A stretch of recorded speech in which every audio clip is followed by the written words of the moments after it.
Hello, welcome to Orgone Continuum TV. This month we are discussing Orgone BioEconomics, and I'll explain why in a sec. Well, partly it's because we're coming up to Christmas, and the theme of the month is quite in keeping with, like, I've had a few money worries this month, and I'm sure lots of people do. So I'm going to discuss my essay on Orgone BioEconomics this month, which is on my website.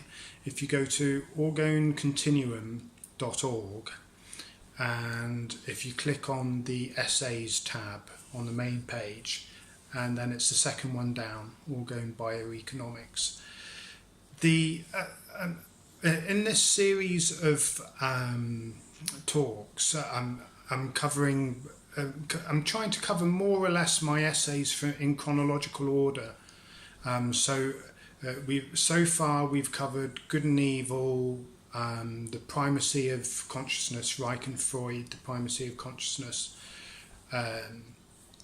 We've covered my initial essays on the Orgone Continuum, and also on Orgone and acupuncture. So we've got this essay will be about an orgonomic view of work and economics. Then the talk essay for next month will be about the Y factor. There's two essays on my website about the Y factor, and then next year I'm going to move on from my website and go to some papers published in the Journal of Psychiatric Orgone Therapy. So those are my main papers on consciousness and orgone. So we'll move on to those next year, which I'm looking forward to covering. So you'll have to excuse me today. I'm a little unhinged, but then that's always the case. Right, Orgone BioEconomics. By unhinged, I mean my glasses has only got one set of hinges. I need them to read now because I've done my eyesight in. I did actually treat my eyesight once with acupuncture, and I managed to improve it from a small deficiency to a slightly smaller deficiency with acupuncture around my eyes, but I can't be asked. Sorry, I shouldn't say that, but I cannot be, I don't feel like doing it. So anyway, let's get on with this. Enough asides. So Orgone BioEconomics. Oh, you have to excuse my my phone. It goes in and out on the light. Maybe at that angle it will be a bit better. Next year I'm going to swap to recording these on a laptop, so my current laptop's old, so I'm going to have a new laptop next year, or nick one, borrow one actually, so the quality should improve next year on the recording side. Anyway, Orgone BioEconomics. Let's start off with what Reich did. Reich started out as an active part of some of the Marxist movements in Europe at the time, and he was also part of the Freudian movement. So he would have inherited the entire Freudian psychotherapy movement from Freud, because he was Freud's right-hand man, and he was sharper than any of the other students of Freud. But like many others, there was a schism between Reich and Freud because of different views on the substantiality of the drives. Like Freud actually believed that the what was it called? The libido drive was mirrored by a substantial entity. Because of Freud's background in biochemistry, he thought there might be a chemical that reflected the libido, and Reich thought it was an energy. And then Freud kind of psychologized the libido and went off in that direction. But anyway, that's an aside. So Reich was, as a young man, quite active in the sort of crossover between analysis and political sides of things. But he soon saw that was inadequate, and that the people in the communist movement were as armoured and unable to produce a better society as people outside of it. So by the time he got to America in the late 1930s, he was pretty much an anti-communist, anti-Stalinist, quite a conservative by that time. Because although he still had great sympathies for the core of Marx's work, politically he was a conservative, because he knew that the common person was armoured.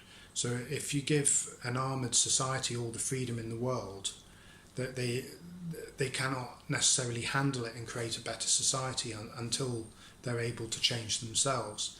That's the essential message of Reich's angry polemic in Listen Little Man, which was just a way of venting off steam for him.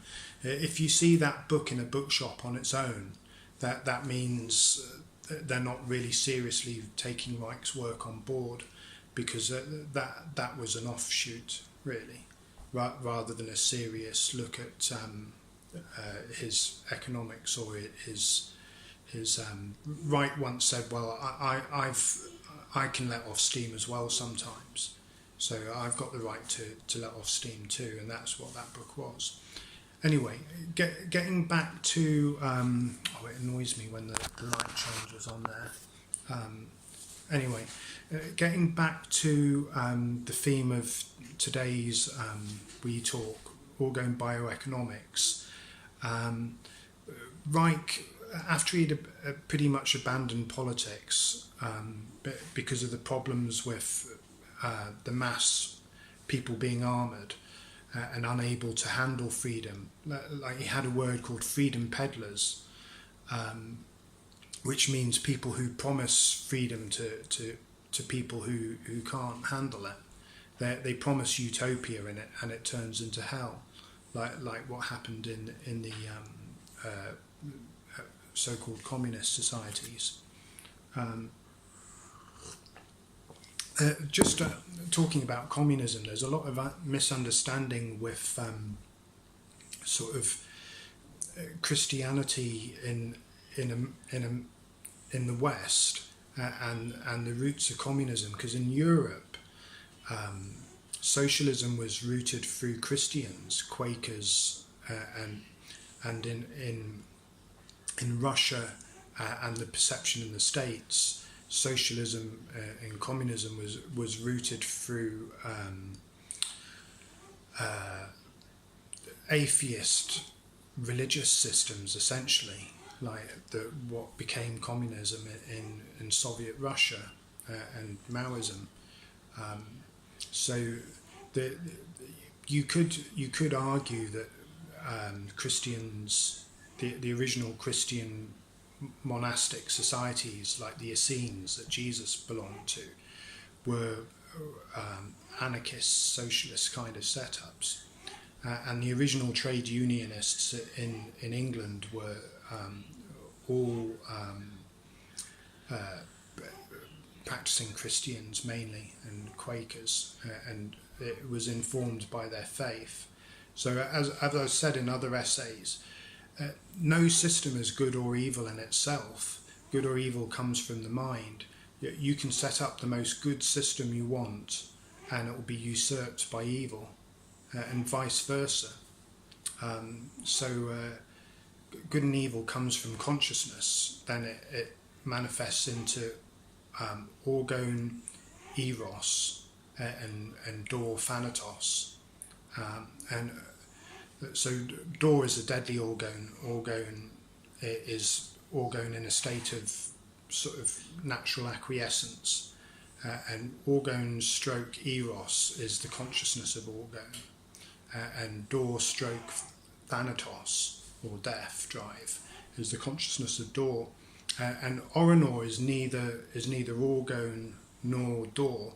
Orinor is Orgone in an excited state, so Orinor is neither good nor evil in itself.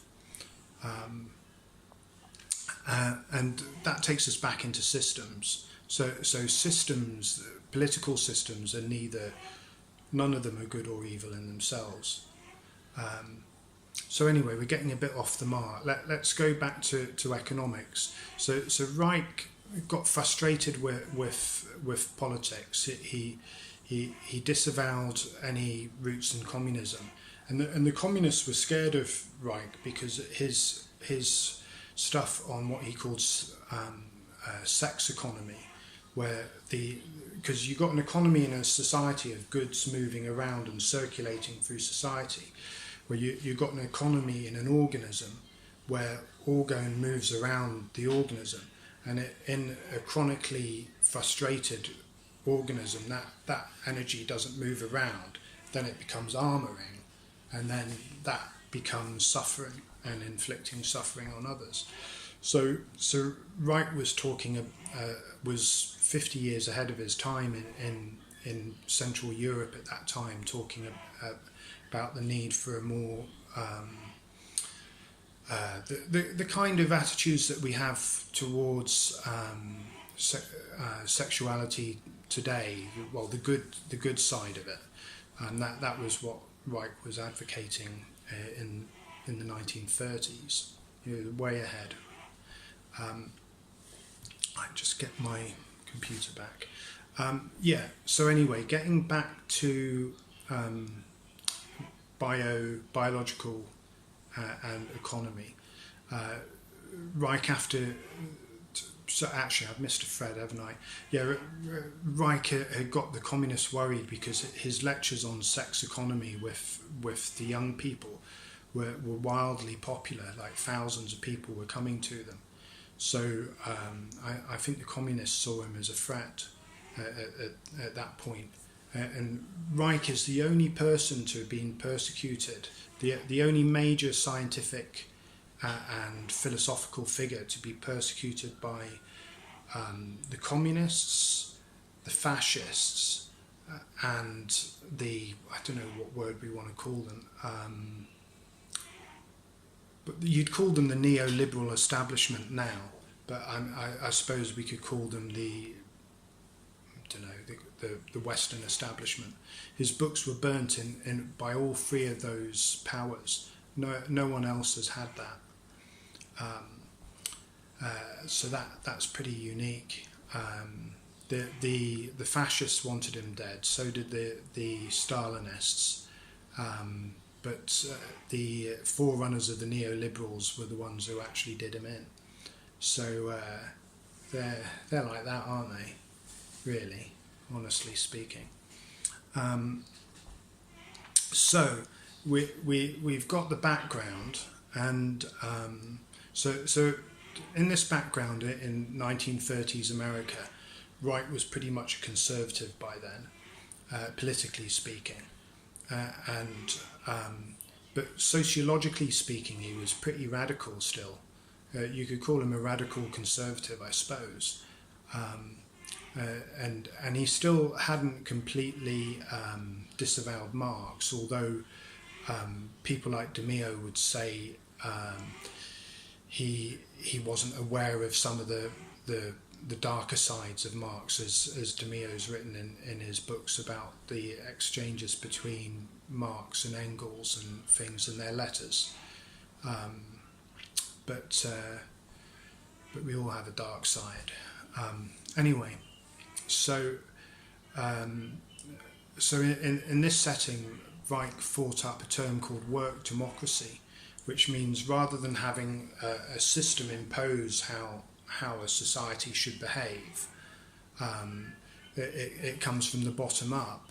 But instead of a democracy based on voting and based on whatever system you've got. Reich's work democracy was a functional system where whoever's got the best, it's kind of the closest thing to it, to a description of work democracy would be how, the light's going on and off again, that's annoying, would be how a tribe works. Say like an American indigenous tribe, whoever would be best at a certain function would naturally take over that function and guide other people to work around them. So instead of having an authoritarian system, aspects of this system have been taken up in various societies. Like I think I heard someone in one of the books I've been looking at to research for today talked about Volvo using like kind of work democratic workers groups to discuss and find out how better to do things. So the actual people involved in the work are directly involved in making it better and running it. So it's kind of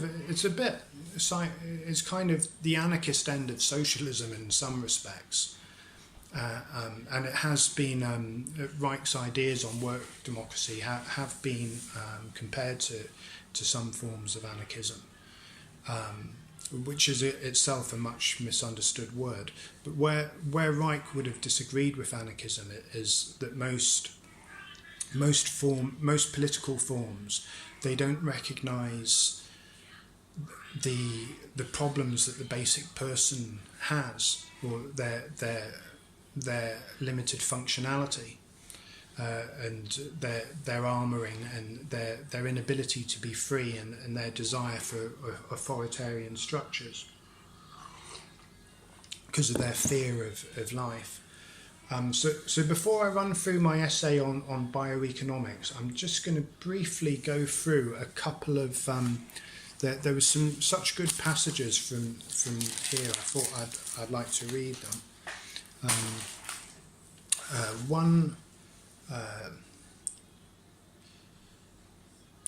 One is from Fury on Earth by Myron Sharaf, which is the leading biography of Reich. Most important to the evolution of his social concepts was the totality of his work. His investigations of orgone energy permitted him to see more vividly than ever how blocked the flow of this energy was in human beings. His research on cancer and schizophrenia in the 1940s pointed to an early development of such blocks and highlighted how difficult they were to remove once they became chronic. His optimism about the average human being, badly damaged by his disillusionment with the Russian experiment, diminished still further. Political appeals, right or left, seemed ever more like a pandering to the public. The government in power, the Jews, the bosses, the Bolsheviks were all to blame, but never the average citizen with his armouring and his resulting fear of freedom and responsibility. For Reich in the 1940s, it was precisely the masses themselves who had become the chief obstacle to human freedom. Quoting Reich, as a result of thousands of years of social and educational warping, the masses of the people have become biologically rigid and incapable of freedom.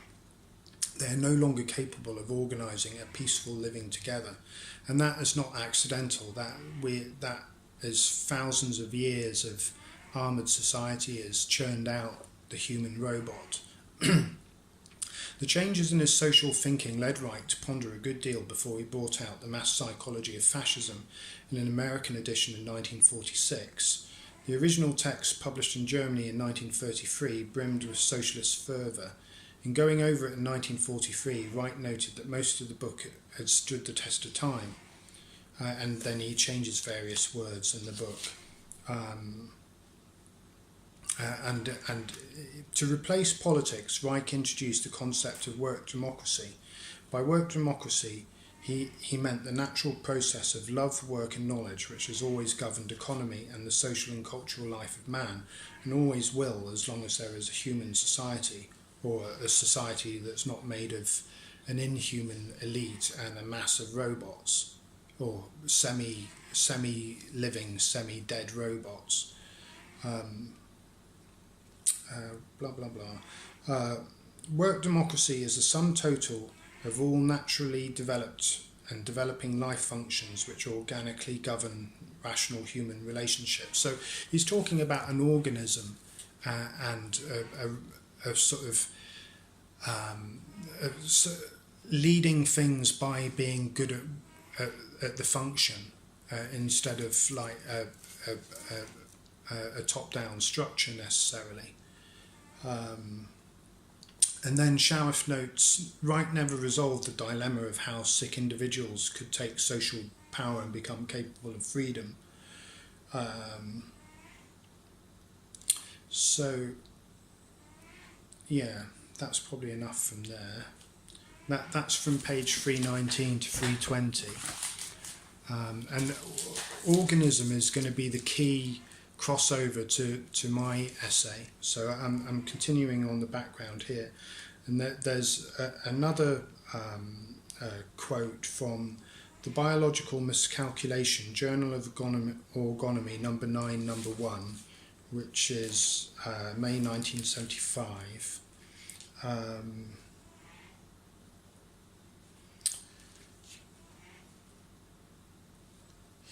The dictators, without exception, have built their power on the social irresponsibility of the masses. They have exploited it consciously and made no bones about it.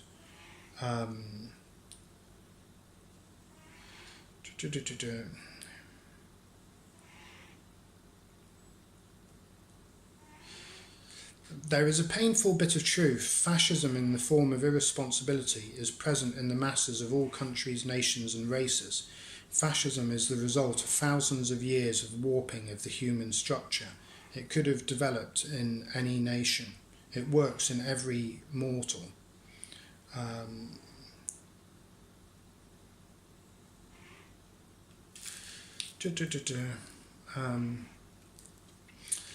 He thought that the social process is entirely determined by the working masses, but that the masses are not, at that point in history, capable of widespread freedom, although that might be changing, hopefully.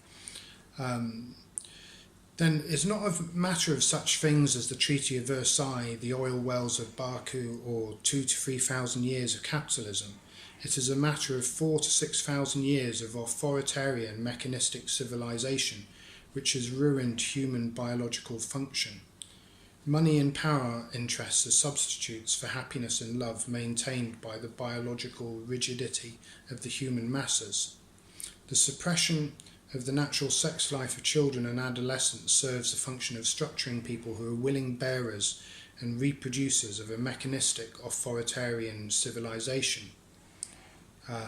Right, so again, Reich has an almost psychic ability on numbers. Like I don't know where he got 4,000 to 6,000 years of authoritarian mechanistic civilization, because the work on the inception of armoured culture hadn't been done at that point when he was writing that, but that is bang on accurate. Anyway, so I was going to end with a quote from there's a journal here called Orgonomic Functionalism, and it's a book that's called a journal by the Wilhelm Reich Institute, I think. Let's see. Yeah, the Wilhelm Reich Infant Trust Fund, or the Wilhelm Reich Museum. And it's not to be confused with the journal, which isn't a book, that has the same name. So that's not confusing at all, is it? No. Anyway, let's see if I can find the quote that I was going to use, because I haven't marked it in here.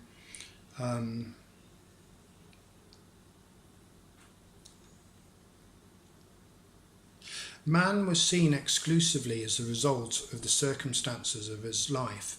There is no mention that social and ideological processes or their reproduction are anchored in the human character structure. So up to now, only the evil people have been aware of this. Man is messed up, and we can use that in order to tread all over them. Hooray! Oh no, that's the wrong reaction, sorry. So let's carry on. For this anchoring is bound to the natural sexual process in man, which was treated with contempt in the 20th century and viewed with fear by all officialism, including that of genetic biology.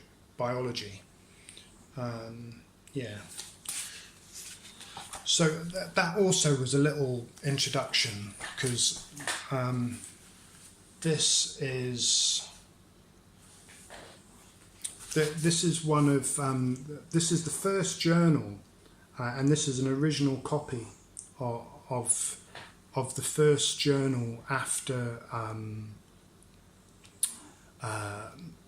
Wilhelm Reich died. This was the very first journal, and it was British, and it was called Orgonomic Functionalism, and we've got some of the pages there. So it was interesting journal, and Reich wasn't that keen on it. It actually started before Reich died. I think it started about 1955. Let's have a look inside. Volume 2, number 4 is July 1955. So yeah, I think it started in 55. And I'll just read you some of the article titles in it. Editorial statement relating to the Orgone Institute, Self-Regulation Part 9, Counter-Truth by Paul and Jean Ritter, People and Weather, Leslie Shepard, Religion and Nature, David Boadella, Letters to the Editor, Taj Phillips and Roger James, Constance Butler, Jamaican in a Midland Town by Elsa Corbloof, Reports Relevant to the Discovery of Orine by David Boadella, Lead and Lag in TOT Experiments, Harry Howell, Book Reviews 1, The Einstein Affair, Orgone Institute Press, Paul Ritter, a book review of a German book by Paul Ritter and David Boadella, Announcement of Orgonomic Medicine, that's a new journal coming out by Reich, Ritter Press, Library Service, cover drawings, okie doke. So quite not a bad journal at all. It got a bad rap from the Americans and from Reich actually. And there's the other copy, which I paid an exorbitant price for. I'll read you some of the titles. Orgone Dots, Atmospheric Enoptic, or Both, by Lawrence Barth. The Position Today, Morley Legg. Bountiful Food, Morley Legg. I Have Not Destroyed Anything Today, Gene Kennedy. Letters to the Editors. The Sensitive Dare Not Feel. Book Reviews. So that one is a bit more kind of psychologic or whatever. Anyway, let's get on with it. And I've lost my place on... That's annoying. How did that happen? There it is. Oh, okie dokie. So there we've got the background. You've got work democracy. You've got Reich's going from the sex economic lectures that he gave to thousands of people in Germany, youth, and being way ahead of his time in sexual health matters.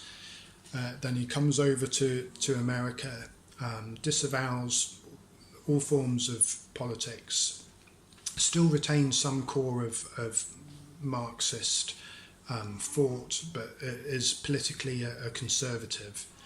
and he develops this idea of work democracy, which is a bit like how things would happen in a sort of a natural, organic way amongst a group of people working together towards a work goal. And it wouldn't necessarily not have leaders, but just that those leaders would occur naturally but according to function. So that was the background to my essay, and that's only taken me 30 minutes to cover, which is pretty good. So I'll whiz through my essay because it's although on paper there's quite a long essay actually, but the essence of it is quite simple. So I'll go through each section and just sum up each section. So in the introduction, I talk about how the world has currently got a borderless exchange system, how money can move from anywhere in the world to anywhere else, or goods can move because we have this virtual system of money. The property and services can be exchanged between people far removed from each other, and that happens continuously. So I'll read this bit out because it's quicker than summarising it. This is not how nature works. Nature does things for free. There's no virtual numerical debt system in nature. Come on, mate. Which is all that money really is. But, and this is a big but, nature allows things to be shared for free only within increasingly larger borders or membranes that limit the free movement of energy and things. Nature is a world of free exchange, but it is a contained freedom, free exchange that only exists within borders or membranes. So this is the central part of my theory of bioeconomics, or Orgone bioeconomics, because I'm saying if our economic system, well, the question that led to this essay was if our economic system was biological, what would it look like? So then I got a picture of membranes in nature, because membranes are the key thing to doing things in nature, and this is what the neo-libs are doing away with. They're doing away with the membranes that exist between parts of our world, where we call them borders. But in nature, there's borders all the way down. You've got a marsh system or a jungle system, then you've got the animals which organise into tribes, that's a border, and then the tribes are consisted of organisms that have borders. The organisms are consisted of organs, they have borders. The organs are consisted of cells. Cells are consisted of organelles. So the membrane system goes all the way down in nature. And within each membrane, the movement is different to outside each membrane. So I talk about, there's a person I reference a lot in this essay called Graeber, Graeber, and I'll put I'll just note to, I'll put a reference to him below the video.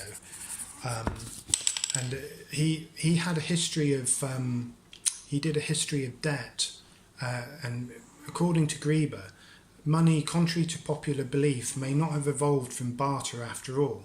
There are no anthropological indications of societies based on barter. People probably worked the land tribally or cooperatively until cities emerged, and with them the first known temple banks about 3,500 BC. There are occasional clay tokens found in the early agricultural societies, 8,000 BC to 4,000 BC, but their use was not widespread. Perhaps tokens were used between tribes that on an individual basis farmed and shared land cooperatively. We do not know, however. However, we do know that most of human history is a record of cooperative living, and in the native societies where they still exist, Societies are cooperative and without a debt system. Money. Atomistic trading peoples who swap and pay for each other's services with money appear to have only existed since about 3,500 BC, and then only within the developing cities until modern times. The version of human history, as portrayed by modern economists, the individual farmer trader who barters and trades with other hardy individuals, is mostly fictitious according to Grieber. The other modern myth, that of the increasingly specialised tribespeople who find they now need a money system, is also mostly imaginary according to his historical research. But actually what happened is money emerged fully formed. Money did not evolve. Money, and even the credit card, believe it or not, the credit card has been around since Sumerian times. Only today we got plastic, then it was clay. Exactly the same thing. The first bankers were priests. They were banker priests, and they controlled the Sumerian temples, which controlled debt, and they issued debt on clay tokens. So the clay tokens were an accounting system. So you can sell representations of that debt. The clay tablet, the tally stick, the banknote, the sophisticated banking instrument, the electronic information, or use it to buy things. However, this requires that the new owner of the debt token, debt symbol, be convinced that he can use that representation of debt to collect on what he is owed in the future. So money is not a non-moral system of exchange that smooths the wheel of commerce. It is a mathematical record of debt, and whoever controls the issuance of the debt and claims extra payments on the principal quantity loaned in the form of interest controls the whole of that society in a way. Issue-bearing debt means there is always more actual debt than the money debt in circulation. And coinage has a separate history. So money started off as credit in the Sumerian cities issued by the priest bankers. And coins are actually a way to finance armies. It's probably quicker if I read this bit as well. Coinage has a separate history, it appears, according to Grieber, and is not the same thing as money, though the two are easy to confuse. Grieber argues that coins may have developed as a way of feeding and clothing soldiers. Instead of having a huge working estate and slave population to maintain your army, you simply issue coins and demand taxes paid in those same coins. Thus the king or government can turn its entire population into an unpaid army maintenance outfit. According to Grieber, this is how it works. King issues coins to soldiers. Soldiers give coins to population in return for goods, services, the free market. Population pays some of those coins back to the king, tax. The circle begins again. All the while the king can claim the coins are there for the citizens' benefit. So money may have emerged in two ways: as a system of debt ran by the temples, and secondly as a way of maintaining early armies. Right, I'll just try and get this better so the light doesn't keep flicking on and off. Right, that might work. No,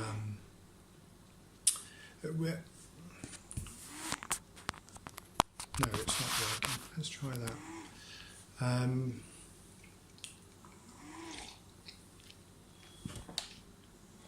Right, let's scroll down. So debt, money, states and armies are all emerged around the same time. So they're all part of the same system, really. You can't have a state without a free market or a market, and you can't have you couldn't have an army and that kind of city-based population without debt. We've had the existence of capitalism or virtual capital, in other words, money, and it's increased through interest-bearing loans for 5,500 years. Our modern world has only been around a few hundred years and is based practically on industrialism. Modern democracy, on the other hand, owes its existence to many complex philosophical and practical considerations, from religious ones such as Catholicism and the separation of church and state, Hinduism, non-centralization, to the Enlightenment and the individualist pursuit of reason. Certainly our modern world has roots extending far beyond capitalism. Our two topics here, capitalism and industrialism, are not necessarily dependent on each other. They are certainly not connected in time, so perhaps we could have one without the other. Henry Ford, who encapsulated industrialism, implied that the banking system was not a friend of the people. His cars would have been a success with or without interest-bearing loans, blah, blah, blah. Anyway.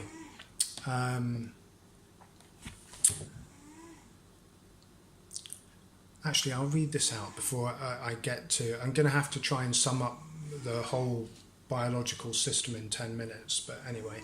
In our current system, we pay for our houses over and over again. One family buys a house, they pay the bank, which fraudulently owns this house, many times its natural value in interest payments, until they eventually acquire the property. All this happens a few years before they need to sell it again to pay for nursing care or some other expense. Kids have grown up and moved away to find work in our atomised society. They're also paying into the banking system. The house gets sold and the whole process begins again with another family, paying many times the house's real value to the banks. So the banks get paid the value of the house over and over again. In a cooperative system, the house would be bought once at its real value and could then provide accommodation for centuries.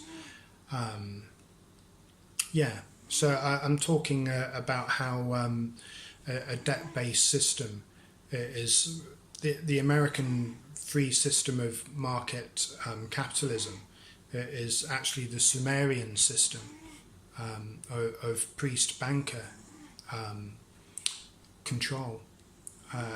So anyway, I talk about... I was trying to think about how... what would society look if it was organised on biological principles? And certainly Wright was trying to think about that when he wanted to try and get society all thinking about work democracy. So I thought the first principle of a biological or organism, well, there's a word called organistic in philosophy, but biological is another way of saying it. So the first principle would be membranes, because all biological things have membranes, and the movement within a membrane is free. So like the movement within a cell's membrane is not, the one organelle doesn't charge another organelle for the movement of energy.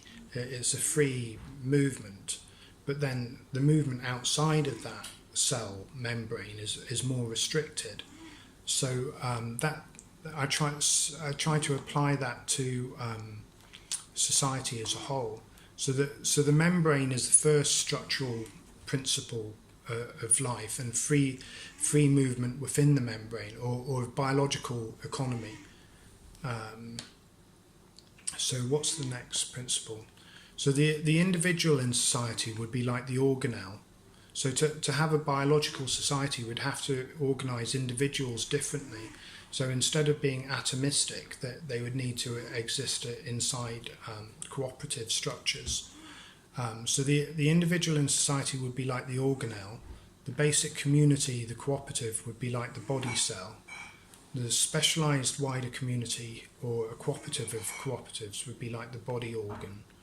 And a group of cooperatives of cooperatives would be like the organism, and so on. So that would be how I think a biological society might look. At each level, goods and services would move free of charge, debt or payment, but in increasingly controlled ways. Goods and services would move freely and to each organelle according to their needs within the basic cooperative.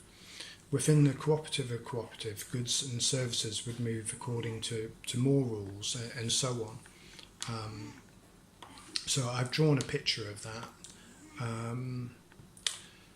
So a second principle of economics in nature is cooperation. Like the trouble with, one of the problems with today's society is we've got the death principle as the dominant principle in our economics, apart from the Chinese really, who've seen through that. There's Orgone stroke eros, that's the physical, the orgone, and the mental as one thing, orgone dash eros. And the nature of orgone eros is cooperation. And like you think the nature of evolution must be dominantly cooperation, but because nature is dominantly a cooperative system, everything in it. So the death drive, or door stroke thanatos, that's characterized by competition. But you need some of each. If you completely squashed the death drive, you'd have an authoritarian society. And just as if you completely squashed the life drive, you'd have an authoritarian society. So all our current societies are mixed societies, which is a kind of market economy socialism. Anyway, that's getting off the mark. You can't have complex biological life without its basic material unit, which everyone agrees is a cell. A cell is a cooperative. It is non-hierarchical and non-competitive. Cells are organised into groups of cooperatives, which are also non-hierarchical, non-competitive, and organised according to function. That is what we call a body. Most people agree that bodies are quite useful to being alive. Where do we find competition and survival of the fittest within a body? Nowhere, unless it is sick. So, where was I getting to? I was going to mention that say you take an animal like an owl or a wolf. I mean, how much of a wolf's time is spent in competition, direct competition with other biological entities? I'd say maybe as little as, I don't know. I don't know the statistics for wolves, but I do know for cats that a cat only needs to spend a few hours a day in direct competition with other organisms to feed itself. The same for an owl. And like humans are if we weren't slaves to the current system, I'm sure we could feed ourselves with a minimum of work and spend the rest of the time goofing off. No, I mean the rest of the time being creative. So really, in nature that there is a balance between or stroke eros stroke cooperation and door stroke thanatos stroke competition. But the balance is at least 90-10. It's not a 50-50 thing. And it's certainly not dominant the other way around like it is like we're taught it is, but it's not actually. If you look at most of American society is cooperative. So how can you say it's based on competition? Most of the time people cooperate with each other. So a third principle of economics in nature is pulsation and balance. You don't have continual growth. You have things pulsating. You have things staying a certain size but pulsating. You don't have things growing continuously and then going boom. Would it work? Is it a socialist system? I don't know. You could say it's perhaps a bit anarchist, a bit kind of similar to the kind of things the early Christians might have thought about, or other religious groups. I don't know. And you don't need to impose any system on a society. You can just allow it to organically grow, and cooperatives and other ways of doing things could grow from within a society without overthrowing its systems, but just gradually changing how they evolve. And that's one of the things. First, when I first wrote this essay, I thought that it was a non-state kind of thing, but then I thought that might not be accurate. I thought the state might be reflected as the environment, like the environment for biological systems gives a set of rules that the animals within it. Well, it gives a set of rules is not a good word, but it gives a set of limitations that the animals within it function within. And I suppose the state gives a set of limitations too to the people within that state, so that you have to maintain a balance between the state and the systems within it, as you would maintain a balance between the environment and the organisms living in it. So that's about it, really. Yeah, you can. I've pretty much whizzed through the essay. There's a lot more detail in it, so it's quite a good few thousand words, and it's quite well illustrated. So hopefully you might find it interesting. And there's some background on bions. I talk a lot about bions in the essay. Anyway, because bions are the smallest unit of biological life. Many people think it's the cell, but the cell's an impossible thing for the smallest unit. It's like saying, you know, the first mode of human transport, can you guess what it was? Yes, it was the jumbo jet. Yeah, definitely. It was a really complex machine. It wasn't the wheel, no. And it wasn't a bicycle, it was the space shuttle.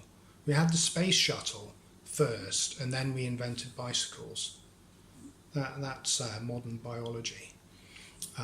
But anyway, the bion is just a membrane plasma, and that's it. You can get a piece of plasma to be alive and stick a membrane around it, and you have life. And you can get life anywhere in the universe. All you need is a bit of heat, a bit of water, boom, you got life. So yeah, that's how it goes down. Right, so thanks for listening to me today. That single person listening to me in the Antarctic. And to the rest of you people who don't exist, thanks as well for not listening to me, or listening to me, whatever. And next month we shall be talking about the mysterious Y factor that Reich never said what it was, and me and a few other people have made a pretty good guess at what it is. So that's the exciting thing for next month. So goodbye from Orgone Continuum, and have a good month, and a good crimbo and all that. And I shall speak to you next month. Okay, cheers, bye.